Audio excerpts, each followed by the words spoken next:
C'est une forme d'échec sur la gestion. Je pense que sur l'Algérie, il y a beaucoup de monde qui veut en faire une question politique et vous dire comment je vois les choses. Beaucoup de gens veulent faire de l'Algérie une question de politique domestique française. Et en Algérie, beaucoup de gens veulent faire de la relation à la France une question de politique domestique algérienne. Si on laisse ces gens-là de chaque côté faire l'agenda, il n'y a aucune chance qu'on avance. Moi, je note que ces dernières années, on a su faire des avancées très concrètes. Et moi, j'ai toujours eu la même méthode, le respect et l'exigence. Le respect parce que quand on veut avancer avec quelqu'un, on a rarement des résultats en l'insultant. En tout cas, c'est plutôt mon expérience.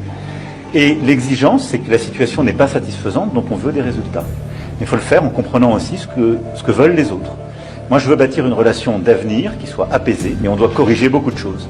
Et on sait que sur beaucoup de sujets, sécuritaires, migratoires, économiques, on n'est pas dans une situation satisfaisante, de part et d'autre.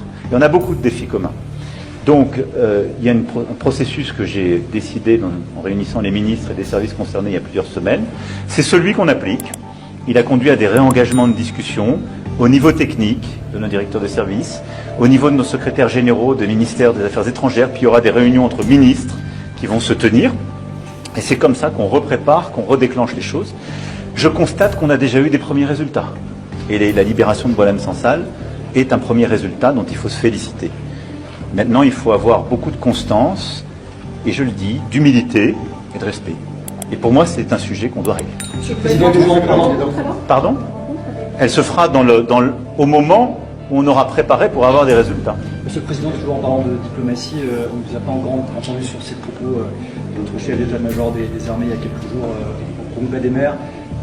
Beaucoup de réactions en France suite à... حاول إيمانويل ماكرون أن يظهر أمام وسائل الإعلام الدولية بمظهر الضحية وهي عادة الفرنسيين على العموم، وكان هذا عند سؤاله عن الأزمة الدبلوماسية بين بلده والجزائر والتي كان السبب الرئيسي فيها هم الفرنسيين أنفسهم ومن بينهم ماكرون الذي ظهر اليوم بمظهر الحكيم. الجزائر لم تغير نهجها تجاه فرنسا وما زالت مصرة على أن القضايا الخلافية العالقة بين البلدين أوسع وأشمل مما ذكره ماكرون، والذي حصره في بعض النتائج المحققة على أرض الواقع عبر إطلاق سراح المدعو بوعلام سنصال بعد شهور طويلة من الوساطة الألمانية. موقف السلطات الجزائرية من تصريحات ماكرون اليوم لم يتضح ولم يتم الرد عليها بشكل مباشر من طرف القنوات الدبلوماسية الرسمية، غير أن مراقبين أكدوا بأن تصريحات ماكرون تدخل في خانة من يحاول التنصل من مسؤوليات بلاده التاريخية اتجاه ملفات ما زالت الجزائر تطالب بتسويتها مع فرنسا.